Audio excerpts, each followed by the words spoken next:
Assalamualaikum warahmatullahi wabarakatuh. Baik, sama saya lagi Wikan Galuh Budiarto, Magister Pendidikan. Kita masih belajar mengenai konseling psikoanalisis. Nah, pada kesempatan kali ini yang kita bahas mengenai materi perkembangan kepribadian psikoseksualnya Freud dan perkembangan psikososialnya Erikson atau Erik Erikson. Ini dua tokoh yang sangat fenomenal dan dalam perkembangannya sangat mempengaruhi teori-teori kepribadian di masa-masa selanjutnya seperti itu. Oke, langsung saja ya. Kita bahas dulu atau kita nanti perbandingkan antara Freud dan Erikson. Yang pertama Freud. Nah, Freud itu psikoseksual. Kalau Erikson itu adalah psikososial. Nah, Freud yang pertama pada tahun pertama kehidupan. Nah, pandangan Freud dalam psikoseksual yaitu adanya tahap oral.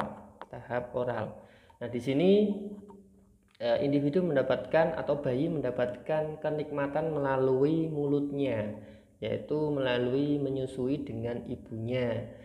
Nah, ini nanti individu akan terpuaskan apabila dalam fase-fase awal kehidupannya tadi konsili bisa menetek atau menyusui dari ibunya. Dan di sini bayi memerlukan pengasuhan dasar atau perasaan ini atau ada keserakahan dari bayi ke ibunya. Bisa jadi kan bayi itu sampai menggigit ibunya ya. Nah, itu bisa jadi hal-hal tersebut. Nah, apabila oral ini tidak terpenuhi akan muncul kegelisahan seperti itu dan akan memunculkan kepuasan dari ketidakpuasan ya atau kurang puas dari bayi itu sendiri. Nah, ini apabila tidak terpenuhi akan terbangun sikap ketidakpercayaan atau penolakan seperti cinta, ketakutan atau ketidakmampuan untuk membentuk hubungan yang intim. Nah, ada indikasi ketika dewasa misalkan entah itu laki-laki atau perempuan suka merokok itu karena di tahun awal kehidupannya dia tidak terpenuhi, yaitu tadi fase oralnya itu kenikmatan fase oralnya tidak dipenuhi karena dia tidak mendapatkan air susu ibu atau tidak bisa mendapatkannya langsung dari ibunya. Kemudian untuk Erik Erikson atau Erikson psikoseksual di tahun pertamanya apa? Nah, di sini ada kepercayaan versus ketidakpercayaan. Nah, ini kan psikososial. Nah, pada fase ini bayi mulai mengembangkan emosional dasarnya dan membutuhkan pemenuhan kebutuhan fisik. Dengan demikian bayi akan mengembangkan rasa percaya pada orang tuanya.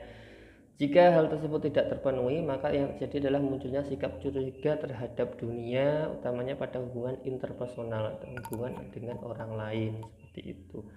Jadi kalau dia tidak bisa mengembangkan sifat percaya dari orang tuanya, maka dia akan cenderung curiga dengan dunia yang ada di sekitarnya.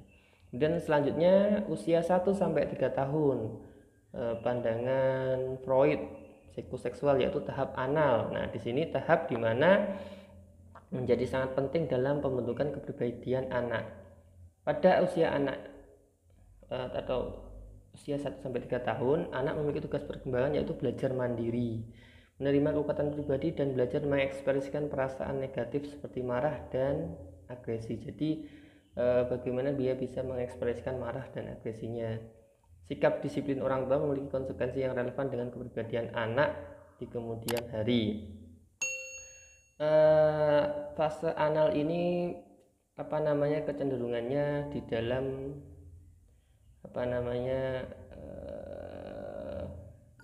analnya ya, atau dalam hal misalkan contoh ketika anak di usia 1 sampai 3 tahun sudah dilatih toilet training dan dia bisa melakukannya, maka dewasanya dia akan bisa menjadi pribadi yang suka menjaga kebersihan. Sebaliknya ketika fase anal ini anak belum berhasil dan tidak ingin belajar secara mandiri dalam hal tadi toilet training, maka yang terjadi bisa jadi dewasanya dia akan menjadi pribadi yang jorok atau tidak suka menjaga kebersihan. Selanjutnya kalau dalam psikoseksualnya Erikson, anak usia 1-3 tahun dikatakan anak usia dini. Adanya otonomi versus rasa malu. Jadi otonomi dirinya sendiri versus rasa malu dan keraguan. Nah, waktu untuk mengembangkan otonomi dasar. Jadi usia 1-3 tahun itu waktu yang tepat untuk mengembangkan otonomi dasar dari dari individu. Nah, perjuangan adalah antara rasa kemandirian dan rasa keraguan diri. Anak perlu mengeksplorasi dan eksperimen, membuat kesalahan dan menguji batas.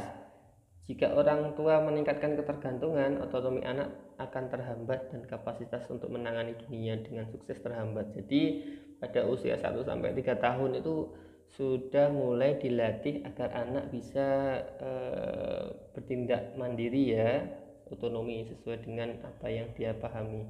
Dan orang tua tidak terlalu, ya mak kita tahu batasannya lah, untuk adanya begitu, tahu batasannya, atau orang tua itu kapan bisa melakukan, apa bahaya apa tidak. Nah, kalau memang tidak ada bahaya ya sudah, nggak apa-apa, biarkan dia belajar. Contohnya bermain kotor-kotoran, mungkin dia sedang mengembangkan cara berpikir bahwa membangun sebuah bangunan itu tidak langsung bersih tapi ada sisi kotornya. Nah, kita kan nggak tahu seperti itu. Nah, itu orang tua harus bisa meresponnya dengan baik ya, jangan selalu diberikan batasan-batasan. Nah, ini nanti otonomi dalam anaknya juga tidak akan berkembang dengan baik. Selanjutnya pada usia 3-6 tahun, yaitu tahap falik pada psikoseksualnya Freud. Nah, di sini mulai terbentuk konflik dasar antara anak dengan orang tuanya yang berlawanan jenis. Anak laki-laki dikatakan Oedipus kompleks, yaitu keadaan di mana ibu itu sebagai objek cinta dari si anak. Ketika ini mulai dikembangkan, anak akan cenderung memusuhi ayahnya karena akan berebut kasih sayang dari ibunya. Sebaliknya, kalau perempuan itu dikatakan Elektra kompleks. Nah, jadi ayahnya itu menjadi objek cinta dari si anak perempuan dan dia akan cenderung memusuhi ibunya. Dan ketika ini bisa terlewati dengan baik, maka di masa depannya itu juga konflik tidak akan terjadi hal-hal yang tidak diinginkan atau tumbuh kembangnya tidak terhambat. Nah, tentunya di sini respon verbal dari orang tua, baik ayah atau ibu, kepada anaknya itu akan berdampak pada sikap dan perasaan seksual yang dikembangkan oleh anak. Nah, bisa jadi kasus-kasus yang homo, lesbi dan lain sebagainya itu karena di usia 3-6 tahun tahap balik dari perkembangan individu itu sendiri tidak terselesaikan dengan baik, sehingga dia mengembangkan nilai-nilai atau perasaan yang tidak tepat ya, entah itu secara norma agama atau norma sosial, karena memang itu sudah melawan takdir ya, bisa dikatakan seperti itu menurut pandangan saya. Kemudian kalau dalam psikososialnya Erikson, dia sudah pada usia prasekolah, usia 3-6 tahun, yaitu adanya inisiatif dan rasa bersalah. Jadi di sini anak itu mulai mencapai kompetensi dan inisiatif dengan cara anak diberi kebebasan untuk memilih kegiatan yang bermakna, maka anak akan mengembangkan sikap positif tentang diri dan bertanggung jawab atas pilihannya. Nah, artinya sudah mulai dilatih. Misalkan dia mau menggambar, ya sudah kita fasilitasi, kita ajari sampai dia selesai. Jangan mencoret-coret baru mulai sudah marahi, bukan gitu caranya dan lain sebagainya. Itu nanti berarti anak tidak akan bisa memiliki inisiatif dalam hal tertentu dan bertanggung jawab ya.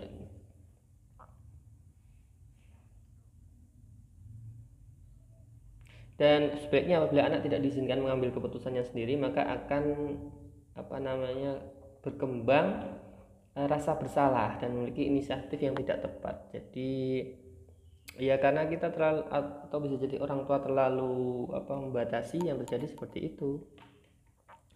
Oke, selanjutnya psikoseksualnya Freud pada usia 6-12 tahun.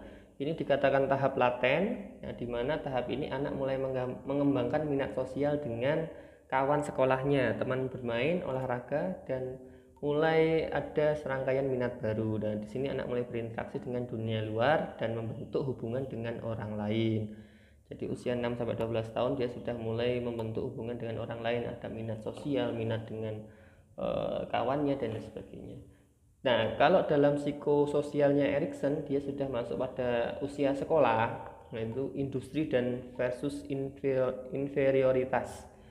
Nah, industri itu berarti dia sudah bisa mengembangkan hal-hal keterampilan dasar yang ada di sekolah dan dia berhasil. Nah, di sini yang perlu dipenuhi oleh anak dalam tugas perkembangannya yaitu pengelolaan dan pencapaian tujuan pribadi. Nah, ini apabila pengelolaan tujuan dan pencapaian ini tidak maksimal akan berdampak pada sikap inferioritas atau sikap minder atau sikap mengurung diri seperti itu.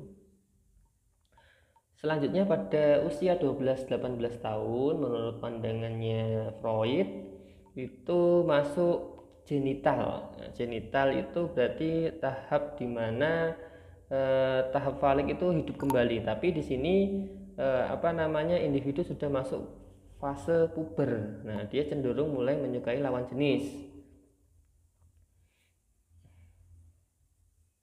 Nah, seperti membentuk pertemanan, dan ini lebih intens ya, terlibat dalam seni dan olahraga dan mempersiapkan diri untuk sebuah karir di masa depannya. Nah, sedangkan psikososialnya Erikson ini dikatakan masa remaja, yaitu identitas versus kebingungan peran. Nah, biasanya pada fase remaja ini fase-fase yang kritis bagi individu. Nah, karena apa? Dia sedang mencari dirinya sendiri, identitasnya. Saya ini sebetulnya mau kemana ya? Jadi apa ya? Seperti apa ya? Siapa ya yang harus saya tiru? Apa ya alasan saya meniru dia dan lain sebagainya. Nah, ini kalau dia tidak bisa mengembangkan peran dengan baik, dia akan bingung. Dan apabila lingkungannya juga lingkungan yang mohon maaf itu negatif, maka yang terbentuk perannya juga identitasnya juga negatif. Nah, ini merupakan fase transisi dari anak-anak ke dewasa, makanya perlu peran yang tepat. Saya itu mana peran yang tepat bagi saya, dan membangun identitas baru. Nah, perhatiannya adalah klarifikasi identitas diri, tujuan hidup, dan makna hidup. Nah, seperti yang saya sampaikan tadi, apabila gagal dia akan bingung dengan peran dalam dirinya. Selanjutnya dalam psikoseksualnya Freud pada usia 18-35 tahun yaitu tahap genital lanjut. Karakteristik inti dari orang dewasa yang matang adalah kebebasan untuk mencintai dan bekerja. Pada fase ini, individu menuju kedewasaan yang melibatkan kebebasan dari pengaruh orang tua dan kapasitas merawat orang lain. Jadi dia sudah dewasa, dia sudah mulai mengembangkan potensinya dirinya sendiri dan tidak ingin dikekang lagi oleh orang tuanya atau ingin bebas. Nah, sedangkan kalau psikososialnya Erikson ini dikatakan usia 18-35 tahun itu dewasa muda, itu adanya keintiman dan isolasi. Nah, yang perlu difahami berarti pada fase itu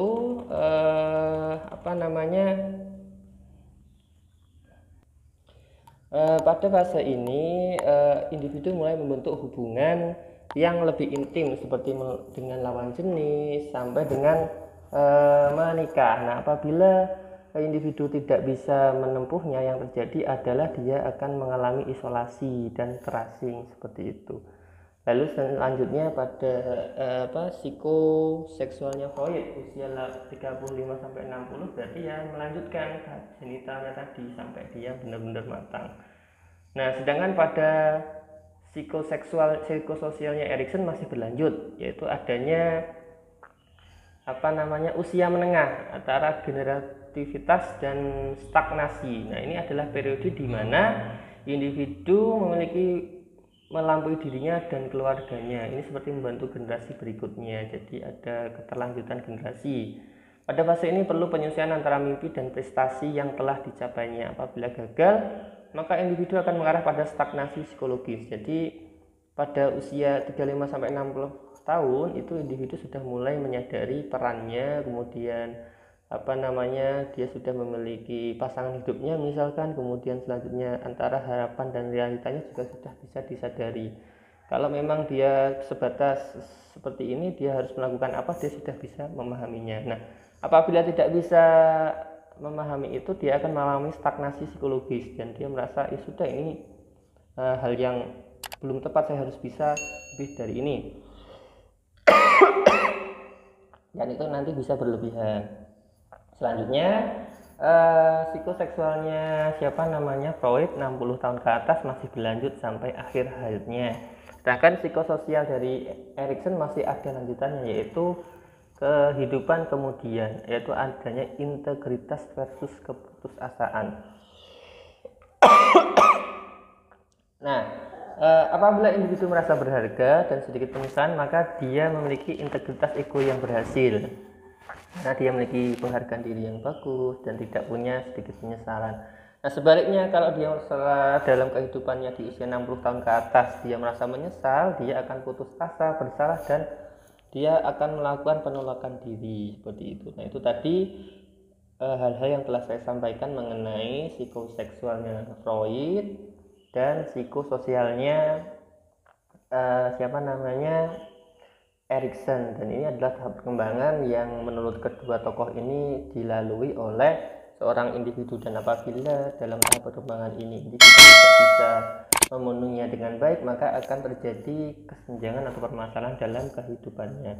Itu saja yang bisa saya sampaikan. Semoga video ini bermanfaat. Mohon maaf apabila ada salah kata. Terima kasih. Akhir kata dari saya, wabillahi taufiq. Wassalamualaikum warahmatullahi wabarakatuh.